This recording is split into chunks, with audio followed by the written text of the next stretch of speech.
Welcome, everyone. You're here with the podcast Purpose for Life. I'm Suzanne Roberts, your host. I'm the founder of Unifying Solutions.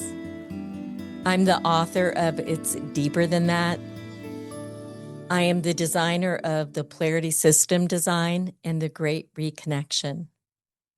And I'm so excited to have here today with us Carol Look. She's a psychotherapist and a founding, the founding EFT master. That's what it is. Has been doing this for, is it 25 or 30 years? 25 years, and psychotherapy for 30 years. And the great thing about Carol is this. Through her EFT technique, she helps people work with their limited beliefs, their emotional conflicts in a way that leads them to living fulfilled, exceptional, successful lives where they have joy and freedom. And that is just absolutely amazing. She's the author of 2 best-selling books. I'll let her tell you about her books. We, at the last minute, decided to change to the most recent one because I got to be on her book launch, and I was blown away by the research I heard, by the power of what she offers in this second book. And I know the first book is great, but this is also great. And I just am so excited for her to launch in here with us about her second book and to bring us everything she has to bring. And I know that you're going to benefit from being with Carol today because she's absolutely amazing. So thank you, Carol, so much for being here. Thank you, Suzanne. It is my pleasure to be with you and to be with your audience. Thank you. Thank you. Thank you. So, Carol, can you start telling us about, as you were writing this book, first of all, tell us the title of your book.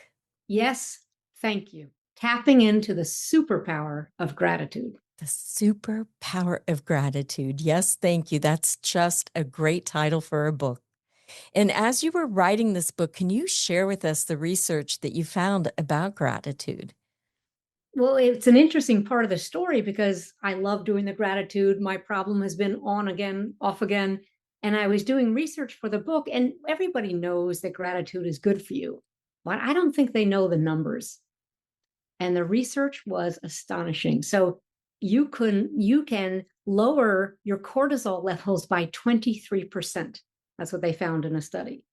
You can lower your stress levels by 28%. You can lower your hypertension.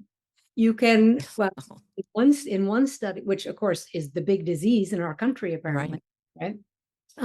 In one study, it increased the people's appreciation for each other in a relationship.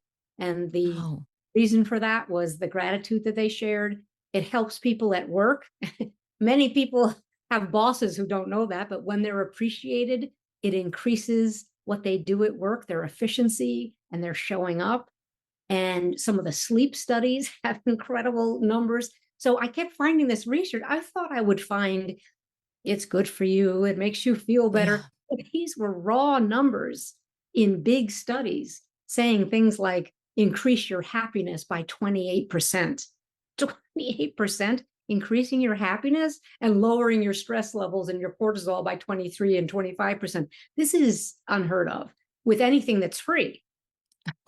Absolutely. And when you think about the tangible results, and you're talking about cumulative impact, you're not talking in one sector.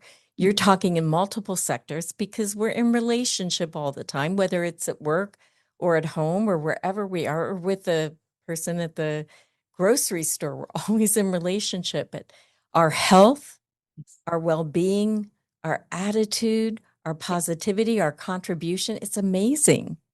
It really was amazing to see it and then to write it out in the book and see, oh, here's another check. It was really astonishing. And I think that just supported the reason I wanted to write the book. And has it changed your practice of gratitude? It has, because I had to work on the reasons that I wasn't doing it consistently.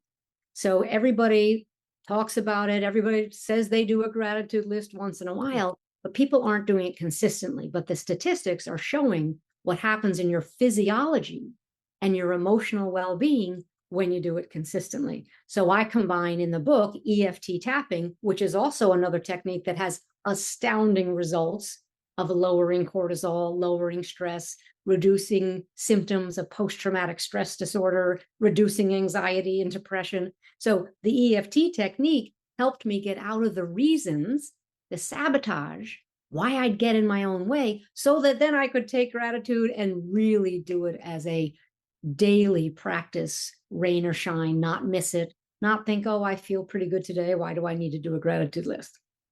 That's amazing. So the research compelled you to take on the gratitude practice and to look at what your resistances were to doing it. And did you use EFT to help you move through those resistances? I'm always the first guinea pig. So I always use EFT myself. And I had wow results for myself 25 years ago and 20 years ago when I was using it. So I've had amazing breakthroughs. And I knew that if I still wasn't doing something that I know is good for myself every single day, that something's in the way. The sabotage, I don't deserve it, I'm not worthy. Oh, well, whatever we do to get in our way, we put a lid on our success, right? We don't want to shine because, as you heard in the book launch, if you do gratitude every day and use EFT every day, you are going to change. Make no mistake. Yes. You're going to change, you're going to improve, you're going to feel happier, you're going to do better at work, you're going to make more money. Like all these things are going to happen. And that's part of the resistance, is that people are afraid to really be that successful. They talk about it a lot. They come to me, they come to workshops, they do read all the self-help books about being successful, but there's a limit and a fear around really standing out and being visible. So that's the main problem that gets in people's way, is they don't want to be as productive, efficient, happy, settled, peaceful as they could be, because it triggers other people, triggers them, makes them scared, reminds them of something that happened in the past when they were successful, somebody took a shot at them. So that's really the underneath it all, that's the reason that we get in our own way. There ends up being competing commitments, right? That's I want this and I don't. I want this and I'm afraid, or whatever it is. I think this would be a good time to say the title of your first book, because it leads into the gratitude, right? So will you share what your first book is? The first book is The Yes Code, which is my simple version of a coaching program, transforming sabotage into success. So first you have to know that you are sabotaging. Then you have to know why, which means you have to ask really good questions about why you would put a lid on yourself. Why would you get in your own way? Then you have to do work to treat the real reason. Our culture is quite obsessed with behavior, right? Clean up the clutter, lose the weight, stop the drinking, make more money. And it's not the crux of the problem. The problem is the beliefs and the emotional conflicts. That's what's keeping us back. That's what's holding us back. Would you explain what emotional conflicts means to you? The yes and the no of it. So Okay. an conflict would be, I really want to be successful, but I'm afraid my sister will be jealous. I really want to lose the weight, but what's going to happen? Will I get too much attention? Really want to make more money, but what if that means someone comes to me and says I owe them, or I have to pay them, give them money because I'm successful? So it's the yes, no, yes, no. And what wins, as you know, we are wired for safety, not for success. So safety wins 100% of the time, not 95% of the time, 100% of the time. Anything that makes us feel safe wins. So if we don't want to stand out, we don't want to be visible, that's going to win. Even if someone hands you a platform and a way and a journey, where you could be really visible and really successful, if you don't feel safe, doesn't matter. I find that so fascinating. It's sometimes when I'm coaching, people will say, oh, I'm committed to XYZ. And I'll say, really, it doesn't look like that in your actions. It looks completely different than that. So let's start with that. You're more committed to sabotaging yourself than you are to the success, because you can't move. Like if you're in New York, let's say you wanted to come to Akron, Ohio. If you don't put in your GPS that you're in New York, you're never going to get to Akron, right? You have to start somewhere. So you have to admit to yourself, you're more committed to your safety and your sabotage than you are to your success to move. I Yeah. think, at least, I don't know if you think that way, but I think we have to know what we're doing. And then can you say how you apply the EFT to that safety and sabotage?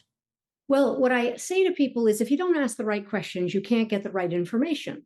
So people come to me and say, I want to change, I want to be successful, I want to stop this, start this. And I say, well, what is the upside of staying unclear? They'll say, what? What's the upside of staying unclear and foggy and, oh, I don't know what to do next? And eventually they get to it and go, oh, because if I'm clear, I'm going to change and I'm going to make some decisions and things aren't going to look the same. Then I flip it around and say, let's say someone is, oh, I'm procrastinating and I can't reach my goal and it's so frustrating. I'll say, yes, it is. And what could be the downside of reaching your goal? Yes. And they go, oh, oops, oh, got it. I don't want they're afraid of some negative consequence of reaching their goal. And again, standing out, being visible, being noticed, rocking the boat, something's going on. Then you have something to tap on. Again, in our culture, people are obsessed with the behavior. You don't tap on procrastination behavior because there's nothing there. It's a behavior. You want to get to the feelings or the beliefs. A belief Okay. might be, I think it's unsafe. I'm convinced that being successful or standing out is unsafe. The feeling is, I'm just afraid to stand out. Mm-hmm. So we have the emotions and the beliefs. Now you can apply EFT tapping to the real reason you're stuck getting in your own way. And the real reason is either an emotional conflict, a yes, no, or a belief that says, I don't have what it takes. I shouldn't be successful. Nobody in my family's ever been successful. So there are lots of each. There are lots of emotional conflicts and many, many beliefs. I think listening to you, what I'm really struck by, Carol, is your capacity to ask the right questions and to hold a lot of context in terms of being a psychotherapist and understanding trauma and understanding fear and understanding safety wins. And I appreciate all those skills that you bring to the EFT and also to holding the space for people to be able to be with themselves and shift. And then I want to ask you one more question, and I would love it if you'd demonstrate with me so people can see what it is, because some people might know what EFT is, but I also think it's really helpful to see.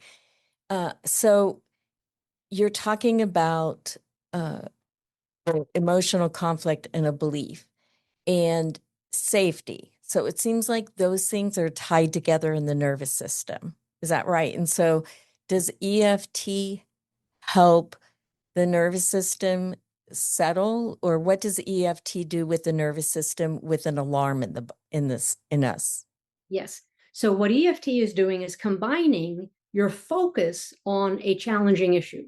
So if you're afraid of shining, afraid of success, you bring up that file in your mind. Uh-oh, I'm worried about going out on stage, or I'm worried about publishing my book, or I'm worried about this. And you're pairing that, which opens up the fight or flight response in your brain and your nervous system. You're pairing that with tapping on acupressure points that calm down the fight or flight response. So that's why Beautiful. I don't understand, how can you use this for a fear of flying and for fear of success and for symptoms in the body?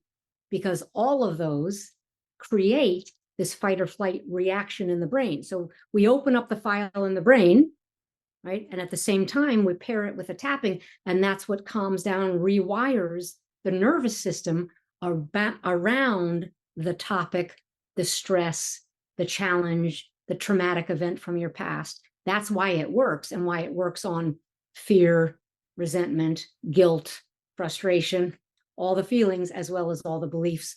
I'm not good enough. I don't have what it takes. I'm not worthy. It works on all of those, as well as symptoms in the body.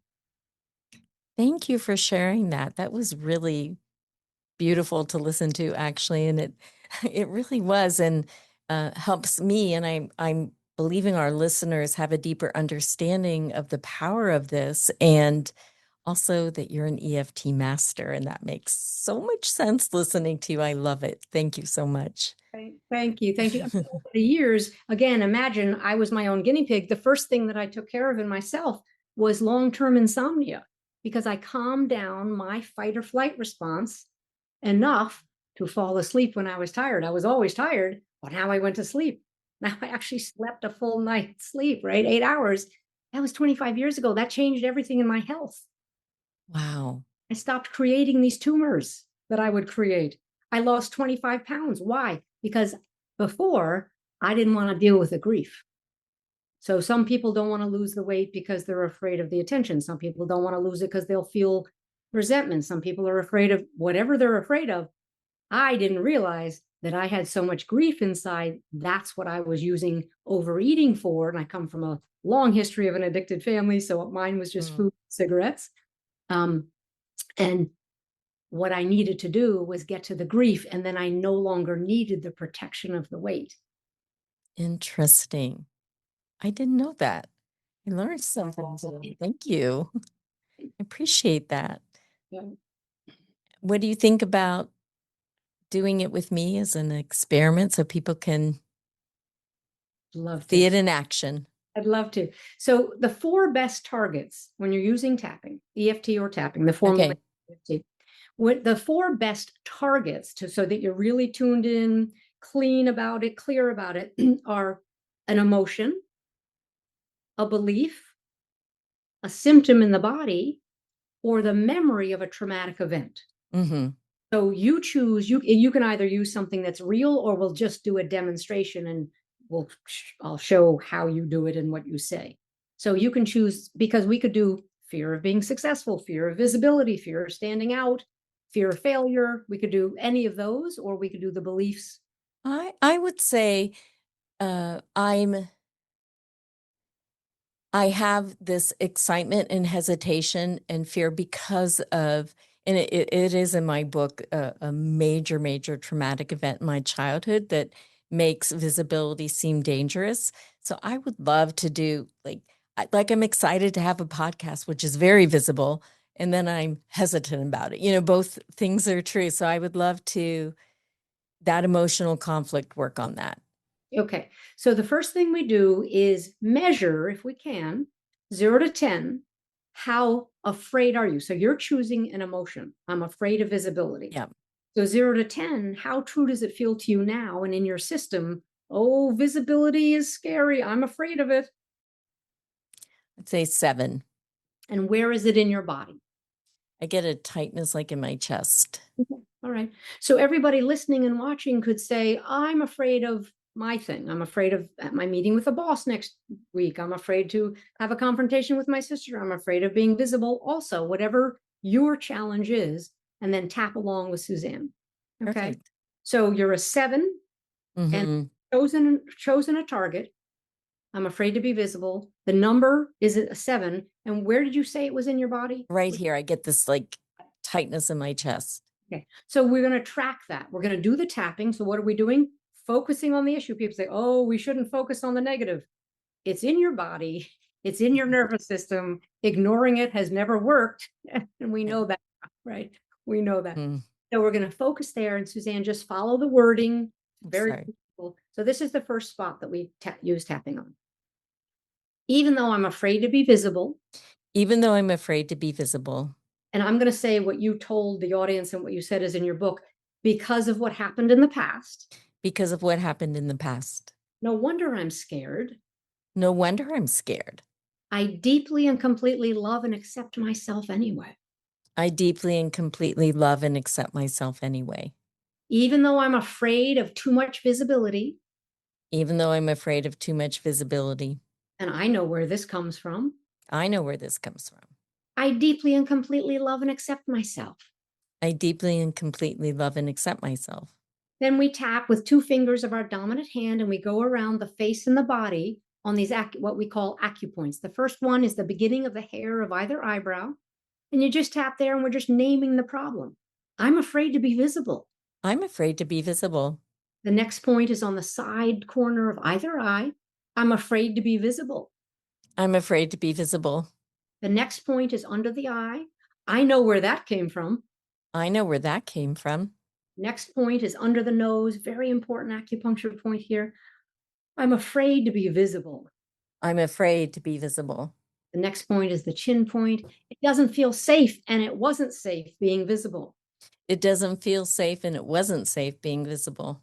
The next point is called your K27, an acupuncture collarbone point. It's below one of these funny knobs, your little collarbone knobs, and you could put your hand outstretched like that, and you'll cover both of them. So you could just tap right like that and say, I'm afraid to be visible because of what happened.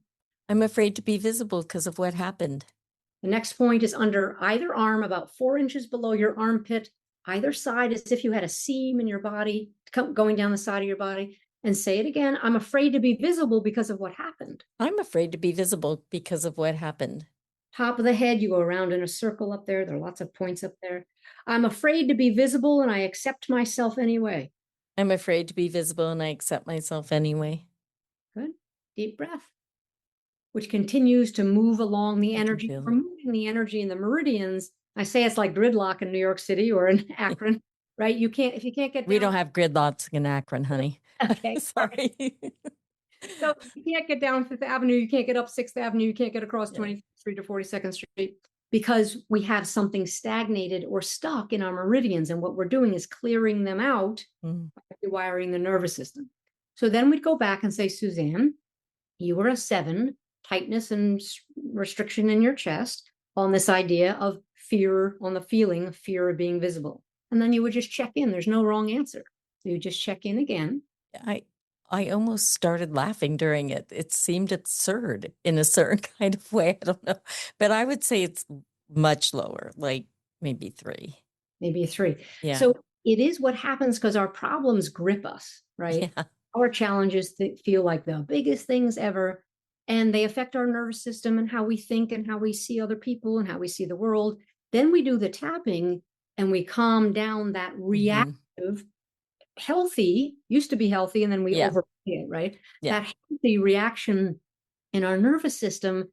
And then it's like, that's not scary. Why am I talking about that? And that just happened in the middle of a round. Now, sometimes some people can take several rounds to go to work through it. Yeah. So then we would take your 3 and do it again and change the language a little bit, even though I still am a little bit afraid of being visible. Boom, boom, boom. How does your chest feel? How does the place where you found it somatically? It's an interesting. I mean, I feel warmth in it. Isn't that interesting? Yeah. And everybody's different. And over the 25 years of tapping and myself and my friends and clients, everybody has a different reaction. Some people get hot and cold. Some people crack their knuckles. Some people belch. Some people say, no, I feel better. I'm fine. Some people have no reaction, but you can actually see it in them. Mm-hmm. They're having no reaction, but I can see it in their eyes. I'm also a trained hypnotist, so I can see minute changes in face expressions and in eyes. So I say to people, Suzanne, if I find another technique that works faster for me in my hands, I'll let you know. All the techniques work. All the techniques work, right? This is the best technique in my hands. And I was trained by the creator, Gary Craig, who's now 88 years old in California. I was trained by him and went to all the workshops and all the trainings and worked at it and used it. And I love it. I love it. It's given me and my clients a great deal of peace. And the fact that I get to do this work is pretty profound. I love that, Carol. Thank you for doing that with me. I was wondering if you'd be willing to read a little bit from your book. I just love the book so much. And I'm just going to get my glasses back on. Sure. And I want to make sure people, as we'll say this now and we'll say it at the end, but how can people get a hold of you to have this great experience? So Carol at carollook.com, or just the website is www.carollook.com, and they'll see the books there and other programs and ways to reach me. And we'll make sure we put links in for the books with the podcast and everything and how to get a hold of you. But I also like listeners to know. But let's hear from your book. Okay. So this is from Yes, Thank You. I didn't write this book because I was perfect at sticking to a gratitude practice. I wrote it because I wasn't. First, I had to learn which gratitude practices worked for me, and then I had to feel inspired enough to be consistent.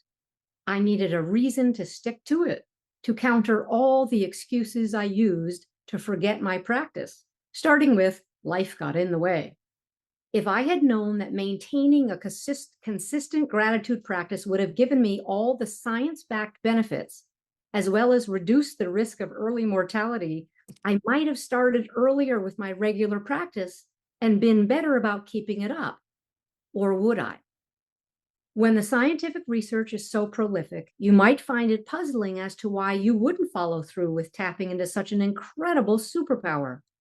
Why would we turn away from taking care of ourselves with such a simple habit when the results are backed by science? Because we all have emotional blocks, limiting beliefs, and self-sabotaging behaviors that eclipse the priority of taking care of ourselves and limit our capacity for joy and contentment. After more than 30 years of working in the mental health field, I have found 3 primary blocks that limit our capacity for more joy, contentment, and happiness. Number 1, there's no more room for joy and contentment. Our emotional container is already too full of negative conflicts and memories from our past. Mm. Number 2, we don't feel deserving of more happiness and fulfillment. As a result of these past emotional conflicts and experiences, we developed low self-esteem, which led us to devalue ourselves. And number 3, we sabotage our efforts to be happier and more successful. In an attempt to protect ourselves from standing out or being a target for criticism and jealousy, we sabotage our personal and professional success. These behaviors keep us under the radar and therefore safe and out of the spotlight. If we are emotionally full of the past, don't feel deserving of success and happiness, and are afraid of what feeling better and living an exceptional life might trigger in others, we won't feel inspired to stick to healthy habits and behaviors, much less engage in the superpower of a gratitude practice, no matter how astonishing the research is. The real question is, how much joy and happiness can you handle? This is my second time hearing, and I feel like I could hear it over and over and over again, and there will be an audiobook. Is that true? That's eventually. Because Yeah. I love listening. Are you going to read it if you do it? Yes. Oh Yes. my gosh, I love listening to you read. It's just amazing because you're so connected to the work. It's sort of like having a transmission while you're talking, listening to you, Carol. And I'm so grateful to have you here today and to share the power of your work and share the power of who you are as a human being. And I'm so excited. I hope everyone goes out and gets both books and also reaches out to Carol to get tapping done with her so you can have the joy and the success and the fulfillment and the peace that you all deserve. You all deserve it. We do deserve it. And as your title says, it's deeper than that. So some people learn the tapping and they do little tiny things on the surface, and that's fine because they'll get results. We need to go deeper. And Yeah. that the advantage I have of having been a psychotherapist for 30 years. We need to go deeper. This is not surface information or surface conflicts that are getting in our way. They're big. Yeah, And if we absolutely. Thank you, Carol. Do you have anything else you want to add here today? don't give up. I've had people write me from all over the world and say, you told me to keep going. You told me to try it again. You told me to, keep the faith. You told me to keep trying this. And it worked. Sometimes people, they're not with the right practitioner, or they don't know how to do it, or they're afraid to do it because it's around trauma. Don't do your traumas. Do something else. Do something smaller. You don't have to, we're designed to hide from our own traumas. So then people might say, yeah, but it didn't work. Well, because you don't want to tune into your trauma. And I don't blame you. Yeah. Right. So keep at it, keep at the practices that really help you and support you because you deserve it. And Carol, do you have group practices as well as individuals coming to you, or what are the offers that you have that people can join into? so I do a series every quarter where many people can join online, and I do 6 hours, 6 calls over the weeks. So Okay. it's a lot of fun. And then individual work. And then I go to conferences around the world. I was just in Australia and Yes, you're an international speaker. Phoenix. So lots of different places that I'll end up at a conference, which is a lot of fun because I love meeting people from all over the world. It is so much. Again, I can't believe I get to do this work. And I know you feel that way too. The honor that you Yes. get to do the work that you're doing in this world is beyond words sometimes. So once again, how do we get a hold of you? www.carollook.com. You can email me, get the book, enter into any of the programs there, and just write me an email. It's a great way. Thank you so much, Carol. It's been great having you here today. And this is the conclusion today of the podcast Purpose for Life. And thank you all for listening, and we look forward to you joining us the next time.